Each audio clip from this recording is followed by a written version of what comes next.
आप लोग परम सौभाग्यशाली हैं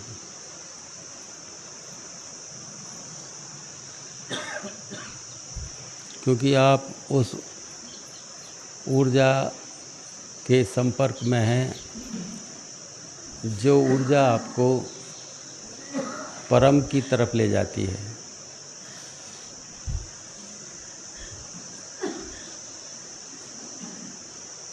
उसका खिंचाव तो पूरा है, उसकी तरफ से कोई भी कंजूसी नहीं है। वो परम की ऊर्जा तो पूरा खिंचाव रखे हुए है। उसकी दया और उसकी कृपा, उसकी मेहरबानी अथाह। यदि हमारे पास उस दया को देखने की आंखें नहीं हैं और उस दया को सुनने के कान नहीं हैं, तो हम उस दया को जान ही नहीं पाएंगे।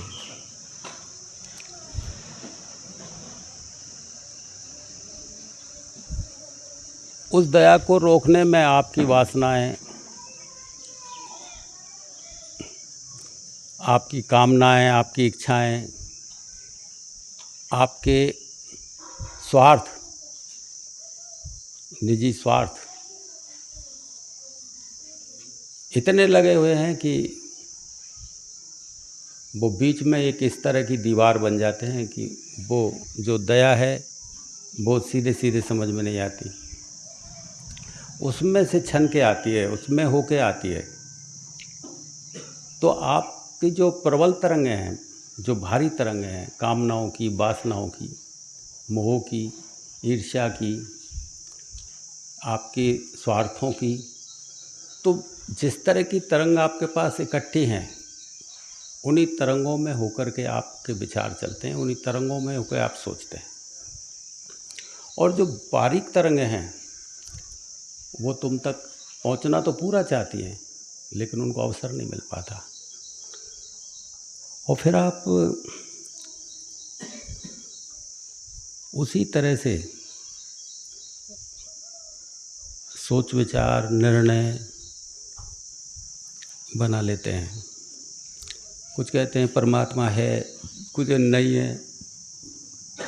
जो परमात्मा के बारे में सोचते हैं कि वो है, तो वो इसलिए कहते हैं वो है, दूसरों को पूजा पाठ करते हुए देखते हैं, दूसरों को छापा तिलक लगाते देखते हैं। फिर सुन लिया होगा बचपन से कि परमात्मा है, तो उनकी देखा देखी कहते हैं कि परमात्मा है।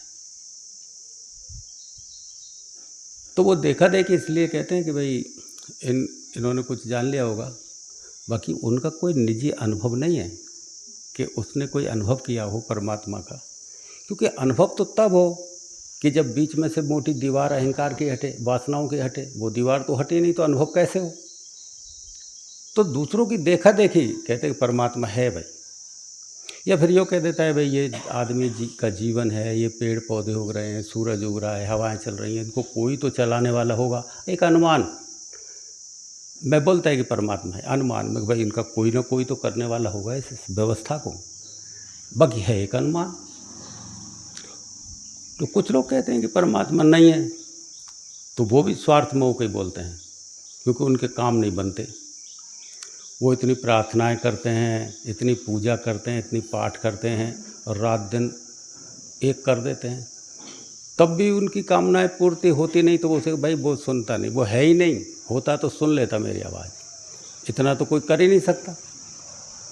रोज़ाना मैं सुबह मंदिर जाता हूँ, व्रत उपवास करता हूँ, मैं मतलब कथा भागवतों में भी जाता हूँ, और एक भी मेरी इच्छा पूरी नहीं हुई अब तक। जो भी करता हूँ सब निष्फल चले जाती है।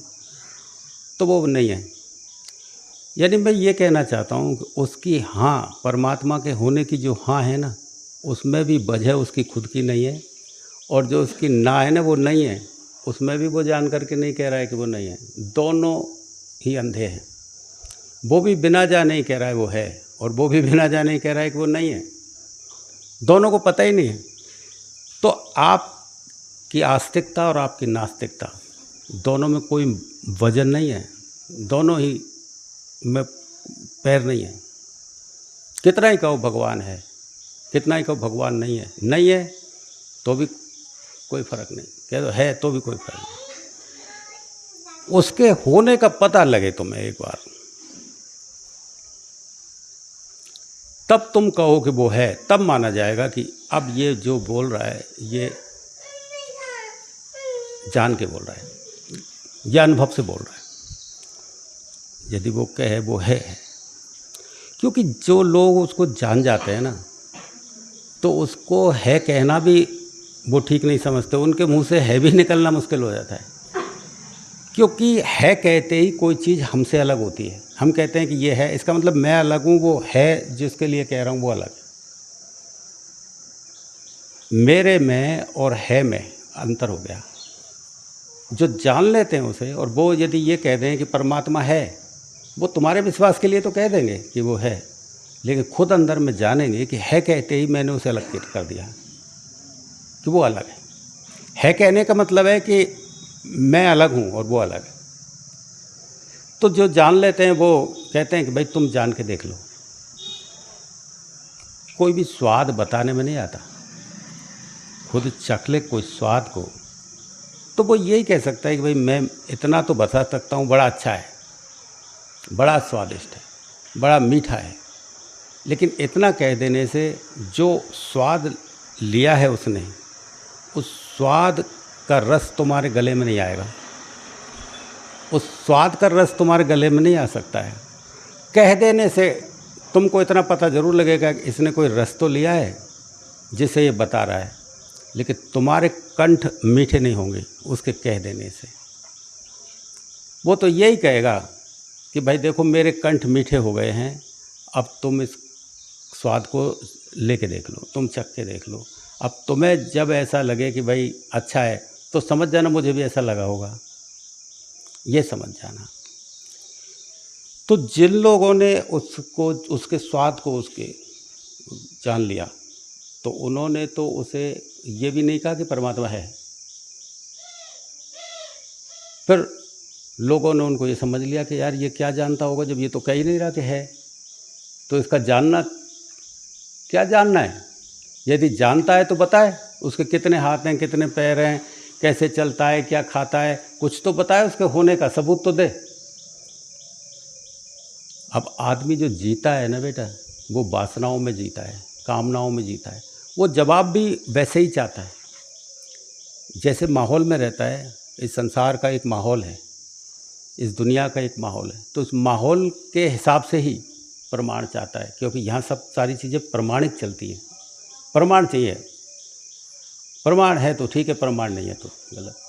एक आदमी कितना ही सही है, यदि प्रमाण उसके खिलाफ मिल गए तो वो गलत है। एक आदमी कितना ही गलत है, यदि प्रमाण उसके खिलाफ सही मिल गए तो वो सही है। प्रमाणों के आधार पर तय किया जाता है यहाँ धरती पर, बस प्रमाण देखे जाए और कुछ नहीं। लेकिन हर एक जगह के अलग व्यवस्थाएं हैं,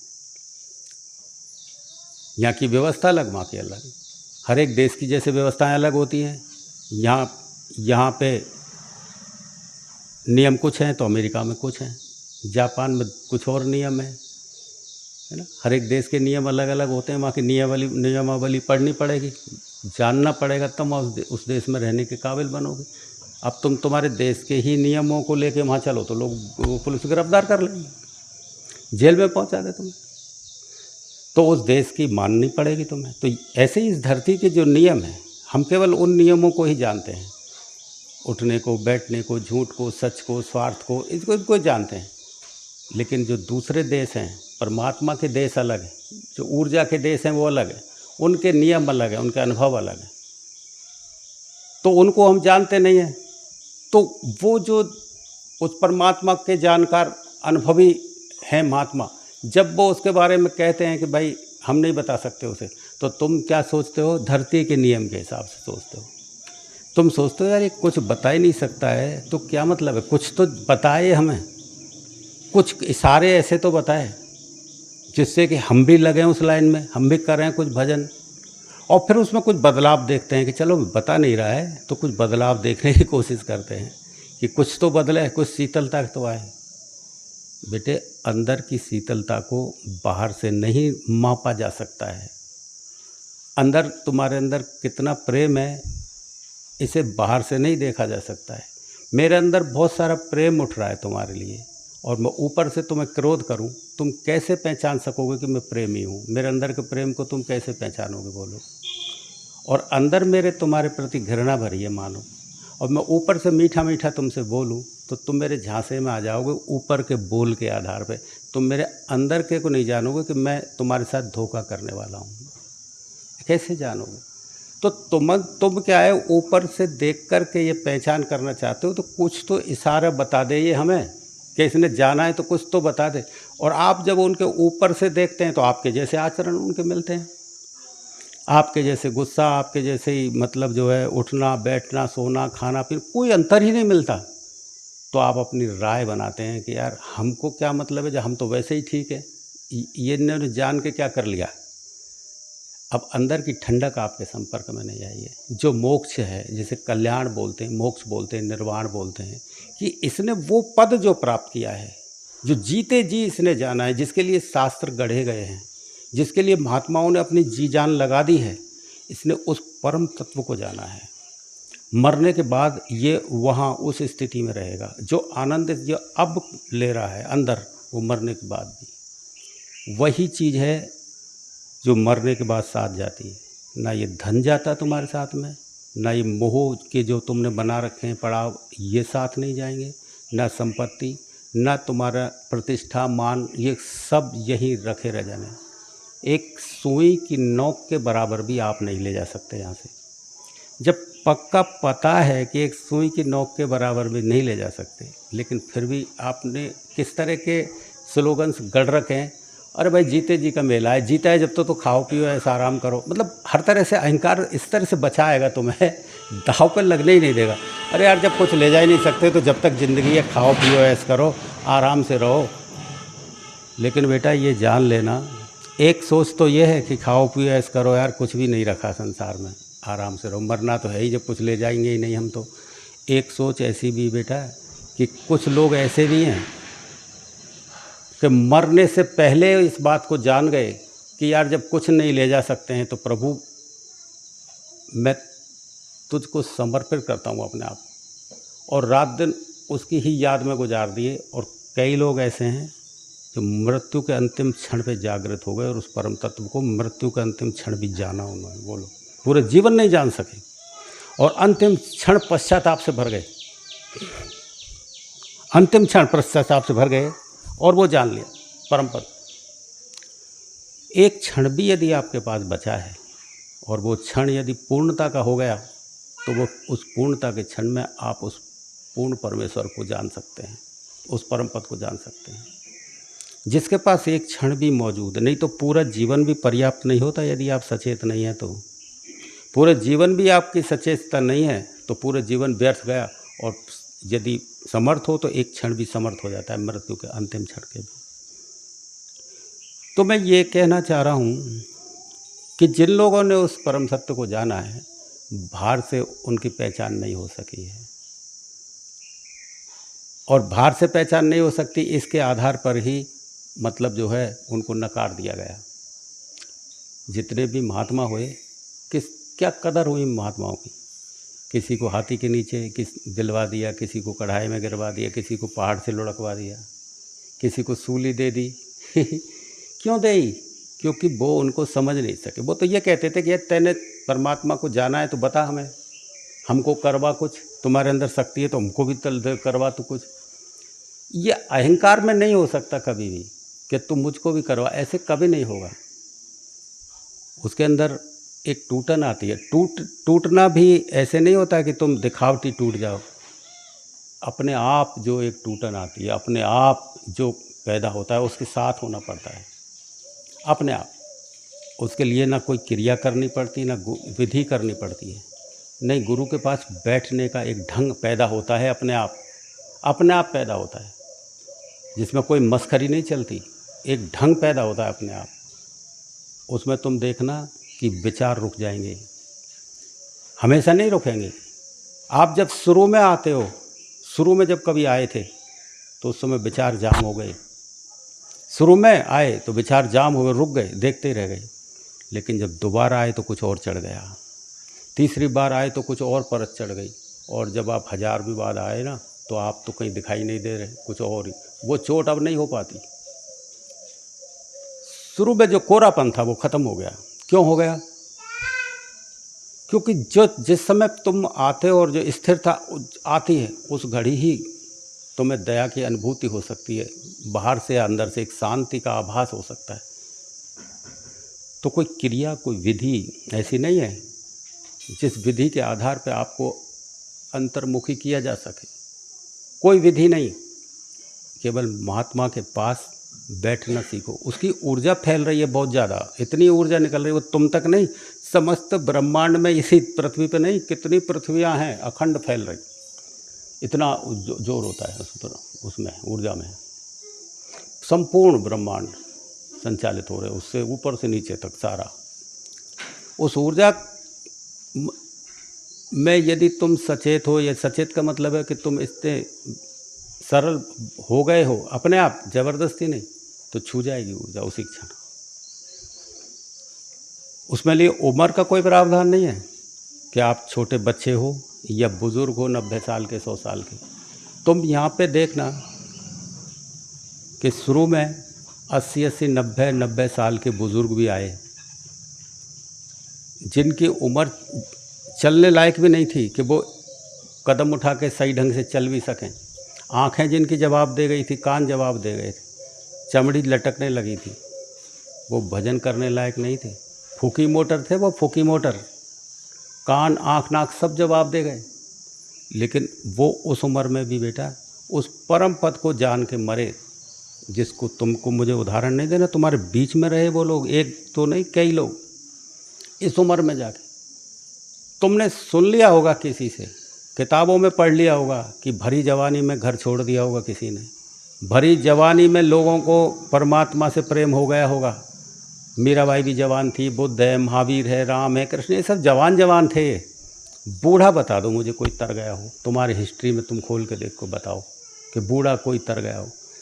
तुम भी बहुत सारे शास्त्र पढ़ते हो, लेकिन तुम्हारी आँखों से तुमने देखा कि 80-80, 90-90 साल के लोग, लेकिन वो पूरे जीवन इसीलिए भागते रहे, शास्त्रों में भागते रहे, दान पुण्य में भागते रहे, यज्ञ हवन करवाते रहे वो लोग, तुमको खूब पता है। और उनको इतना सा नहीं मिला। सभी पंथों के महात्माओं के पैर छूते रहे, इतना सा नहीं मिला। और जिस समय मिला उस समय जब विचार जाम हो गए, पास में बैठते ही जब एकाकी हो गए वो, उसी क्षण 1 मिनट भी नहीं लगी, 1 मिनट की देरी नहीं लगी, और एक आंखें बंद होती चली गई। और इस तरह से अंदर हो गए कि आपको क्या बताऊं, आपके आंखों के आगे ये सारा कुछ खेल हुआ है। और वो उस परम स्थिति को जान के मरे, और धन्यवाद दे के बोले, प्रभु आपकी बड़ी दया, ये जीते जी आपने वो जन्मा दिया जिसके लिए करोड़ों जन्म व्यर्थ चले जाते। ऐसा कैसे हुआ? तुम खुद सोच के देखो कि क्या आपके अंदर चालबाजियाँ ऐसी नहीं चलती कि जो मुझसे छुपाते हो लेकिन चलती रहती हैं। आप एक रुखी नहीं हो पाते, कुछ न कुछ कमी तो है। उसके लिए ही मैंने कल तुमसे बोला था, प्रार्थना केवल एक रास्ता है। क्योंकि तुम मेरे सामने तो खुल नहीं सकते, मेरे सामने नहीं बताओगे, क्योंकि मैं जिंदा हूँ। यदि मैं मरा होता, मूर्ति होती ना, तो आप सब कुछ कह देते। मूर्ति के सामने कहने की सुविधा है कि वो बोलती नहीं है। मूर्ति के सामने तुम तुम्हारे पापों को कह देते हो, प्रभु मैंने ऐसा ऐसा बुरा किया, माफ़ करना, ऐसा बुरा किया, क्योंकि तुम्हें पता है वो बोलेगी नहीं, वो सुन भी नहीं रही है। तुमको खूब पता है कि मूर्ति है, पत्थर है, इसलिए उसके सामने तुम रो भी लेते हो। जिंदे के सामने रो के बताओ, जिंदे के सब। तो देखो वहाँ वृंदावन तुम चले जाओ, कृष्ण भगवान की आरती बोल रहे हैं, रो रहे हैं बुरी तरह से। उस रोने में कोई बल है? उनको खूब पता है सामने पत्थर की मूर्ति है, लेकिन अपनी भावना भड़का भड़का कर रो रहे हैं, कोई चीज़ याद, दुखों को याद कर कर रो रहे हैं। वो रोना नहीं, रोना ये है जो तुम रोते हो बेटा। तुम देखो ये साधक जब रोते हैं ना बेटा, ये भावना, इन कोई विचार नहीं होता। विचार रहित होने में जो एक वेग के साथ में जो आंसू निकलते हैं, मैं उसे कहता हूँ रोना। वो है रोना, हंसना, रोना, नाचना, वो है साधना जिसे बोलते हो ना तुम, कि साधना में ऐसा स्वतः घटित होता है। स्वतः घटित होने वाली चीज़ें हैं जिनको ज़बरदस्ती भावनाओं में आके कर रहे हैं, इससे क्या फ़र्क पड़ने वाला है? स्वतः होगा घटित। वो है असली परमात्मा के लिए रोना, परमात्मा के लिए नाचना। वो होता है घटित, वो इससे पहले नहीं होता। तो भरी जवानी में लोगों ने पाया है, ये सुना होगा, लेकिन बुढ़ापे में पहली बार देखा होगा। तो मैं ये कहना चाह रहा हूँ कि थोड़ा भी समय यदि बचा है और यदि प्रार्थना सीख गए आप, पश्चाताप सीख गए आप करना हृदय से, तो हो सकता है कि आपके प्रार्थना में कोई बल हो और वो सुन ले। अब मेरे हाथ में तो कुछ है नहीं, वो और आपका डायरेक्ट कनेक्शन। मैं तो एक बिचौलिया हूँ, गुरु तो एक बिचौलिया की टाइप होता है। गुरु तो एक माध्यम है बेटा, वो तो एक सहारा देता है तुम्हें, बाकी तुम्हारी प्रार्थना तो उसके लिए होती है। पर इतना ज़रूर है कि गुरु आपकी प्रार्थना को कान लगा के सुन लेता है, वो ज़रूर है। तुम करो उससे, सुनेगा वो, सुन वो लेगा और वो उसके हाथ चल जाएंगे उसके लिए। क्योंकि गुरु के सामने तो तुम्हारा अहंकार आ जाए, क्योंकि जिंदा होता है ना गुरु, तो गुरु के सामने तो आप नहीं टूट सकोगे। तो उसके सामने तो टूटो जो दिखाई नहीं देता। अरे चलो मूर्ति के सामने टूट जाओ, पत्थर किसी खरीद लाओ बाजार से, कोई शंकर का, कोई राम का, कोई कृष्ण का, उसको सामने टूट पड़ो कम से कम। ये तो उस मान टूटो तो सही। जैसे टूटोगे उसी घड़ी भरना चालू हो जाता है, उसी घड़ी भरना चालू होगा। तो ये जिनके अंदर उद्भव हुआ उस परम का, उस चेतना का उद्भव जो हुआ, उनकी अभिव्यक्तियाँ कुछ कह गई। अभिव्यक्ति कुछ ऐसी थी जो कह गई। बुद्ध का जैसे महल छूटा तो उसकी महल का छूटना कुछ कह गया कि यार ये कैसे हो गया। लोग तो महलों को प्राप्त करने के लिए जी जान लड़ा देते हैं, अपने रिश्तों को भी नहीं देखते। कितने लोगों का खून बहा दे, अशोक ने कितने अपने ही परिजनों का खून बहा दिया एक गद्दी के लिए। बोलो, लोग तो खून बहा देते हैं, हिंसा कर देते हैं राज लेने के लिए, और बुद्ध राज को छोड़ के चला जा रहा है। तो ये अभिव्यक्ति आती है। एक व्यक्ति राजा है, महावीर, और वो अपने कपड़े उतार रहा है, नंगे हुए चला जा रहा है, और लोगों से बात करे तो वो बुद्धिमानी की बात करते थे। ऐसे भी नहीं, वो पागल, एक पागल भी उतार देता है कपड़े, वो पागल भी घर छोड़ देते हैं। लेकिन पागल व्यक्ति को पहचाना जा सकता है। लेकिन एक सूझबूझ वाला व्यक्ति जो अच्छे जवाब दे रहा है, वो यदि घर छोड़े या कपड़े उतारे तो फिर कुछ और अभिव्यक्त कर रहा है वो। एक राजघराने में रहने वाली लड़की मीराबाई, जिस राजपूतों को कोई नाखून भी नहीं दे सकता, ऊपर से नीचे तक पहने हुए ओढ़े हुए रहती है, और वो आके महलों से बाहर आके नाचने लग जाए, मन में आए जब नाचने लग जाए, रोने लग जाए, हंसने लग जाए, कुछ और अभिव्यक्त होता था। कह तो नहीं सके वो परमात्मा को, लेकिन अभिव्यक्तियाँ कुछ इस तरह की हो जाती हैं। यदि उनसे कोई पूछता कि बता तू परमात्मा कैसा है, तो वो कहेगा कि मुझे पता नहीं, मैं नहीं जानता। वो है को भी नहीं बोल सकते थे कि है वो, लेकिन उनकी अभिव्यक्तियाँ कभी कभी ऐसी हो जाती थी कि नाचने लग गए, गाने लग गए, या फिर इस तरह से रोने लगे। तो उन अभिव्यक्तियों से एक आभास होता था कि किसी और दुनिया की खबर ला के देता है, कुछ और जाना है इसने। क्योंकि इसका रोना संसार का सा रोना नहीं है कि किसी वजह से ये रो रहा हो। इसका नाचना संसार का सा नहीं है कि किसी ढोलक बाजे पे, किसी सहारे से, किसी गाने के बहाने से नाच रहा हो। इसका नाचना, रोना, हंसना ये किसी वजह से नहीं है, बेवजह हो रहा है। तो बेवजह जब होता है तो आदमी को इस तरह का संशय होता है कि यार बेवजह क्यों कर रहा है। एक तो पागल कर सकता है ऐसे, लेकिन ये पागल तो है नहीं। फिर उसको अनुमान लगता है यार ये कुछ उसने और जान लिया है। इस तरह से यदि अनुमान लग जाता है तुम्हारा तो ठीक है। और यदि सोचो कि वो बताए मुझे परमात्मा के बारे में, वो कुछ नहीं बता सकता है। वो आपको कुछ नहीं बताएगा कि परमात्मा के बारे में थोड़ा बहुत भी बता दे, कुछ नहीं बता सकता है। खुद डूबोगे, कोई गोता लगाओगे ना पानी में, तो खुद ही ठंडक का एहसास कर पाओगे। किसी दूसरे ने गोता लगाया है, वो उसका ठंडक, उसका आनंद तुम्हारा आनंद कभी नहीं बनेगा। तो मैं तो इसके लिए इतना ही सोचता हूँ कि एक प्रार्थना हृदय से, कभी अकेले में बैठो तो अपनी गलतियों को स्वीकार करो, और हर चीज़ को ऐसे सोचो कि भाई मैं जिस चीज़ को अच्छा समझ के करता था वो अच्छी होती तो मैं तेरी निकटता प्राप्त कर लेता प्रभु। तेरे से दूरी का कारण ये है कि जिन चीज़ों को मैंने अच्छा समझा है, बस तू तो वो मेरे अहंकार नहीं अच्छा समझा है, वो अच्छी थी ही नहीं तो तेरे पास होता मैं आज। तेरे से दूर होने का ही मतलब है कि मैंने पाप किए हैं, मैं बुरा हूँ, गलत हूँ, कुछ ना कुछ मेरे अंदर ऐसा गलत जुड़ा है कि तेरे से दूर हो गया। तेरे और लोग कैसे निकट हो गए उसके, और लोगों में क्या था कि वो उसकी निकटता प्राप्त कर ली। तो वो तुम में नहीं है, ये सोचना कि प्रभु उनके अंदर जो है वो मेरे अंदर नहीं है। हो सकता है मेरे कर्म पिछले जन्म के इतने खराब रहे हों। तो इस तरह से प्रार्थना आप यदि करो तो आप प्रार्थना करते ही तुम देखना कि कोई चीज़ टूटने लगेगी निर्मल। थोड़ी देर के लिए तुम अच्छा महसूस करोगे, थोड़ी देर के लिए ऐसा लगेगा तुम्हें कि कोई बोझ उतर गया तुम्हारे अंदर से, कोई बोझ सा ऐसा नहीं है कि तुम ऐसा करो और तुम्हें कोई ऐसा अनुभव के लिए नहीं कह रहा, लेकिन ऐसा करते ही जो हो सकता है वो बता रहा हूँ। तुम्हारे बोझ सा उतरेगा तुम्हारे अंदर से, ये बोझ सा उतर गया क्या मैं वास्तव में। और फिर तुमको क्या फील करोगे, तो थोड़ा बोझ ही उतर जाए, यही बहुत बड़ी बात है। आज इतने सारे लोग हैं, ये ध्यान क्यों कर रहे हैं पता है तुम्हें? तुम टीवी पे देखो, मोबाइल पे देखो, ध्यान केंद्र खुले हुए हैं, पैसा कमाने का जरिया। आदमी को थोड़ी देर के लिए आंख बंद करके बैठा दो और मैं थोड़ा म्यूजिक बजा दो, उसी में क्या है वो बाहर के टेंशन को भूल जाएगा और थोड़ा सा अच्छा महसूस करेगा। इसके लिए ही वो फीस दे रहे हैं 10-10, 5-5 हज़ार रुपये महीने, कि आदमी को थोड़ी शांति मिल जाए। वो ध्यान को इतना ही समझते हैं कि थोड़ी सी राहत मिल जाए, यानी हम थोड़ा सा जो उपद्रव है इसे भूल जाए, इसको कोई भुलाने वाला मिले।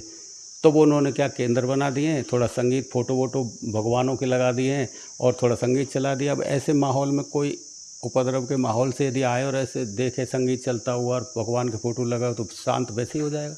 जैसे तुम फिल्म देखने जाओ तो शांति वैसे ही आ जाती है, नहीं समझेगा। तो ऐसे जो फिल्म देखी तो ऐसे वो केंद्र बना लिए, तो उन्होंने अच्छे वो तो थोड़ी देर के लिए वो कुछ करवा देते हैं, तो थोड़ा भूल गए उन चीज़ों को, शांति आ गई। जैसे मंदिर में घंटे बजाने जाओ, थोड़ी देर के लिए घर की बात भूल गए, घंटे में मन लग गया तो मंदिर जाने से तो बहुत शांति मिली है, वही वाली शांति। तो इसी के लिए पैसे दे रहे हैं, यानी इतनी सी शांति आ जाए, इसी को ध्यान कह रहे हैं वो लोग। ये ध्यान है कोई? ये तो वैसे ही आ जाती। ध्यान तो कोई एक बहुत बड़ी महिमा की बात है, अपने को जानना, अपने से परिचित होना ध्यान है। ये कोई ध्यान है कोई? लोग करा रहे लोग, और लोग जानते ही नहीं ध्यान को, और भीड़ चली जा रही, आनंद ले रहे लोग, इतना से में ही हो रहा है। तो वो जो तुम प्रार्थना करोगे भगवान से, तो थोड़ी देर के लिए जो राहत मिलेगी, वो राहत परमात्मा की नहीं, वो तुम्हारे कर्मों से थोड़ी देर के लिए जो स्वीकार करोगे ना, तो हल्का बोझ सा उतरता हुआ लगेगा। कहीं तुम इसीलिए प्रार्थना करने लगो कि मेरी साधना चल जाएगी, फिर लोभ से बैठोगे, फिर प्रार्थना कर दोगे, है भी नहीं तो भी प्रार्थना करते ही रहोगे, क्योंकि अब तो गुरु जी ने बता दिया पश्चाताप करो, प्रार्थना करो, मुझे तो अब भी कुछ नहीं हुआ। ये लोभ से मत करना कुछ भी, निर्लोभ होकर करना, उसमें थोड़ा अच्छा लगेगा तुम्हें। हो सकता है प्रार्थना करते करते करते करते कभी कोई क्षण ऐसा आ जाए कि उसकी प्रीत तुम पर टपक जाए और वो पटाखा चल जाए। पटाखे का मतलब जो उद्भव हो जाए, किसी क्षण हो जाए, तो आपकी जय जयकार, आपको धन्यवाद, आपको धन्यवाद। तो आप जैसे कहते थे ना कि बड़े भाग्य मानस तन पावा, सुर दुर्लभ सद ग्रंथन गावा। सभी ग्रंथों में एक ही बात, एक ही आवाज़ है। किसी भी ग्रंथ को पढ़ो तुम, इतने सारे शास्त्र हैं बेटा, भारतवर्ष में इतने शास्त्र हैं कि पूरे जीवन पन्ने उलटते रहो ना, तो पन्ने भी उलटने में नहीं आएंगे, इतने शास्त्र हैं बेटा। रोज़ाना एक शास्त्र लिखा जा रहा है, इतने सारे शास्त्र हैं, कहाँ तक पढ़ोगे, कहाँ तक ज्ञान लोगे? इस ज्ञान में कुछ नहीं रखा है, कुछ रखा नहीं है, तुमसे शुरू से कहता चला जा रहा हूँ। सभी शास्त्रों की एक आवाज़ है कि अपने को जानो, अपने को जानते ही परमात्मा को जान जाओगे। और ये मनुष्य शरीर जो है ना, ये इसीलिए भाग्यशाली कहा गया है, बड़े भाग्यवान इसलिए कहे गए हो तुम कि मनुष्य शरीर मिला है। इस मनुष्य शरीर में ही उस परम तत्व को जानने की सुविधा है। न जानवर में जान सकते तुम, न पशु पक्षी में, न पक्षी जान सकते, न जलचर जान सकते। किसी और योनि में आत्मा तो होती है, लेकिन जानने की सुविधा नहीं है उसे, परमात्मा को, आत्मा को जानने की सुविधा केवल मनुष्य शरीर में है। इसलिए ग्रंथों में इस मनुष्य शरीर को नर नारायणी देह कहा है। इस मनुष्य शरीर की गाथा गाई है कि ये मनुष्य शरीर बड़ा अच्छा है। नहीं तो बाकी के जानवर और मनुष्य में क्या फ़र्क है, ज़रा तुम अंतर करके बताओ मुझे। जानवर भी वही बच्चे पैदा कर रहा है, जानवर भी अपनी सुख की तलाश में अपने घोंसले बना लेता है, अपनी वो बना ज़मीन खोद के रहने लग जाता है, नहीं समझे। खाने पीने की व्यवस्था वो भी बैठा लेता है। उसमें और तुम में फ़र्क क्या है, ये बात बताओ। जानवर की तरह ही आप हो, आप में भी कुछ मुझे ऐसा नहीं दिख रहा, वैसे ही समय पास करके वो मरता है, वैसे ही समय पास करके आप मर जाओगे। एक जो खास बात है वो है आत्मा को जानने की सुविधा है शरीर में, इस शरीर में जानने की सुविधा है। राम नाम मणि रूप धरी जी देहरी द्वार, तुलसी भीतर बाहरऊ जो चाहत उजियार। इस धेरी की वजह से है ये मनुष्य शरीर की अमरता, कि इस धेरी में है कोई एक जगह ऐसी जहाँ से परमात्मा का रास्ता निकलता है। इसलिए तुलसी भीतर बाहरऊ, जब तुम्हें अंदर और बाहर की एकता दिखाई देगी, जब उस तत्व को यहाँ से जानोगे। तत्व यानी ध्यान, तत्व से जानना यानी ध्यान से जानना। तत्व से जानने का मतलब है अपनी ही आत्मा के अनुभव को में जीना, तत्व से जानना है। उस अनुभव में जीना तत्व से जान। जिस घड़ी उस तत्व को जानते हो, उस तत्व को जानते ही सब कुछ समझ में आना। तुलसी भीतर बाहर जो चाहत हो जाए, अंदर और बाहर का सारा द्वैत खत्म हो जाता है, सारे दो के झगड़े खत्म हो जाते हैं। इस मनुष्य शरीर दो के फिर कोई झगड़े नहीं रहते, द्वैत है अंधेरा। तुलसी भीतर बाहर जो चाहत उजियार, उजियारा यानी द्वैत का खत्म हो जाना ही उजियारा होता है, उसे ही बोलते हैं उजियारा। बस वो द्वैत खत्म हो गया, जब दो चीज़ खत्म हो गई, अच्छा बुरा, तेरा मेरा, है ना, मान अपमान, ये होता है द्वैत। जहाँ दो बनते हों उसी को कहते हैं द्वैत। जब दो का झगड़ा खत्म हो गया बस उसे बोलते हैं अद्वैत। जब दो का झगड़ा, तुलसी भीतर भारऊ जो चाहत उजियार। तो तुलसीदास जी कहते हैं कि इस धेरी की वजह से मनुष्य शरीर की अमरता है, और इस धेरी को तुमने जान लिया तो दो के झगड़े खत्म हो जाएंगे। फिर दो का झगड़ा खत्म होते ही उस परम तत्व को जान लोगे। जीते जी जानना जाता है परमात्मा को, मरने के बाद नहीं। जीते जी यदि तुमने उस आनंद को जान लिया, जीते जी तुमने यदि उस तत्व को जान लिया, जीते जी रस पी लिया, तो मरने के बाद का पता लगेगा कि मेरे मरने के बाद ये गति होनी है, यहाँ जाऊँगा मैं। वो रस शास्त्रों में जिसे कहा है रसो वैसा, कि वो परमात्मा रस स्वरूपा है। परमात्मा एक कोई इस तरह की बॉडी नहीं है शरीर, कि जिस तरह तुम शरीर जानते हो, उसका ये शरीर ही तो है। तुम हो, पेड़ हैं, पौधे हैं, चाँद है, ये सूरज है, ये पहाड़ है, ये पर्वत है, ये जो भी कुछ है उसका शरीर ही है। परमात्मा का शरीर है, उसके शरीर में ही है ये सारी चीज़ें। इतना बड़ा जो भी कुछ है वो सब उसके शरीर में निहित है ये सारी चीज़, इसलिए उसका अलग होना संभव नहीं है। उसका शरीर है ये पूरा, ये पृथ्वी, ये आकाश, सब उसके शरीर है। जैसे तुम्हारे हाथ हैं, पैर हैं, इस तरह से उसके शरीर में ये पेड़ पौधे, तुम, ये जो भी कुछ तुम्हें नज़र आता है इस प्रकृति में, वो उसका शरीर है, वो है, वो उसका शरीर है। बड़े भाग्य मानस तन पावा, ये बड़े भाग्य की बात है कि मनुष्य शरीर में वो धेरी का तुम्हें कोई पता बताने वाला मिल जाए। तो तुलसी भीतर बाहर हो जोता है, तो चाहत हो जिया, तो खोज करो, उन महात्माओं की खोज करो कि जिनके पास बैठने से दया की तरंगें निकलती हैं, और उन तरंगों में डूबो। ये बकवासबाजियों को छोड़ो, इनको कब छोड़ोगे तुम? छोटी छोटी बातों पे उलझना छोड़ो। अरे तुम खुद सोचो तो सही, कितनी बड़ी बात हो, यदि तुम अकल हो ना तो अभी वो उसका समाधान हो जाएगा 1 सेकंड में। और यदि तुम्हारा अहंकार चढ़ गया ना तो छोटी बात को वर्षों तक लगाए डोलो, छाती के लगाए डोलो कि अहंकार गिरने ही नहीं देगा। और तुम अकल से सोचोगे यार इस बात को तो मैं क्षण में ख़त्म कर सकता था मेरे विचार के आधार पर, लेकिन इसको मैंने छाती से चिपका के मैं अपनी आत्मा से खामा दूर हुआ। तुम खुद ही करके देखो इस चीज़ को, किसी के पास समाधान करवाने नहीं जाओ। बड़ी से बड़ी समस्या का समाधान तुम्हारे पास है, तुम फट कर सकते हो यदि तुम अहंकार को गिरा दो। थोड़ा सा निर्मल चित्त हो जाओ तो तुम देखना कि जिस व्यक्ति को तुम बुरा समझ रहे हो, निर्मल चित्त होते उसे छाती से लगाने को मन करेगा। कहाँ गई तुम्हारी वो चतुरता, कठोरता? तुम्हारे अंदर ही सारी चीज़ है, लेकिन तुम समय क्यों गंवा रहे हो बेटा? बड़े भाग्य मानस तन पावा, इतने भाग्य को तुम अपने ही भाग्य को उजाड़ रहे हो, क्यों करते हो ऐसा? तुम्हें मिलेगा क्या? अपनी आत्मा के साथ गद्दारी करने पे तुम वफादार कभी नहीं कहे हो जाओगे, मरने पे भी गद्दारों में नाम लिखा जाएगा। ये सोच लेना कि आत्मा के साथ गद्दारी कर गया। अरे अपने सगा जो बनता है ना, अपना सगा जो बनता है वही सब का सगा होता है, वही सब का सगा होगा। फिर दूसरे को तुम लड़ोगे झगड़ोगे भी ना एक ही साधे सब सदे। यदि अपने को साध लिया फिर तुम दूसरे को लड़ोगे भी ना तो भी तुम सदे रहोगे, तुमको कोई फ़र्क नहीं पड़ेगा, गांठ नहीं बंधेगी।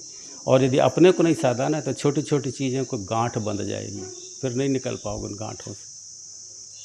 अब तू अधा धुंध अंधियारा, ये अंधियारा है बेटा, इससे कैसे निकलोगे। गुरु एक मार्गदर्शक होता है, वो बताता है रास्ता कि देखो तुम ऐसा क्यों करते हो, तो बस उसकी वाणी सुन लो प्रेम से, समाधान हो गया। तुमको कुछ करना नहीं है, उसकी बातें सुन लो केवल। उसकी बातें सुनते ही तुम्हारे अंदर ऊर्जा गति कर जाएगी और वो सारी चीज़ें घटित होने लगेंगी। जो तुम कोशिश करके करना चाहते थे ना वो नहीं होगा, और उसकी बातें सुनते ही एकदम एक घटना चक्र बनेगा और वो सारी चीज़ें सेटराइट हो जाए, अपने आप होंगी सारी। ये तुम देखो, थोड़ा तो अनुभव करना सीखो कि यार ये क्या हुआ मेरे अंदर, जो मैं करना चाहता था नहीं हुआ। वाणी सुनते ही अपने परमात्मा के हाथ चलने का अवसर दे दिया तुमने, और कुछ नहीं है बस। और जब कठोरताएँ आती हैं तो परमात्मा के हाथ अंदर नहीं घुसते। जब निर्मलता आती है बस उसका हाथ अंदर गया, बस वो अपना काम कर देगा, तुम्हारी क्या ज़रूरत है उसको। तो बेटा मैं थोड़ा सा तुम्हारे पास आ जाता हूँ तो थोड़ी बहुत चर्चा कर लेता हूँ तुमसे। अब जैसे ही समय मिलेगा आप लोगों से मैं मिलूँगा, तो मौसम देख के मैं 2-3 बजे तक, 3 बजे 2 बजे जैसे मौका लगेगा मैं बैठूँगा या कुर्सी लेके बाहर। आप लोग मेरे से मिलना और अपने साधना से संबंधित जो भी बातें हैं मुझे बता देना बेटा। श्री कृष्ण गोविंद हरे मुरारी, हे नाथ नारायण वासुदेवा। श्री कृष्ण हे नाथ नारायण वासुदेवा।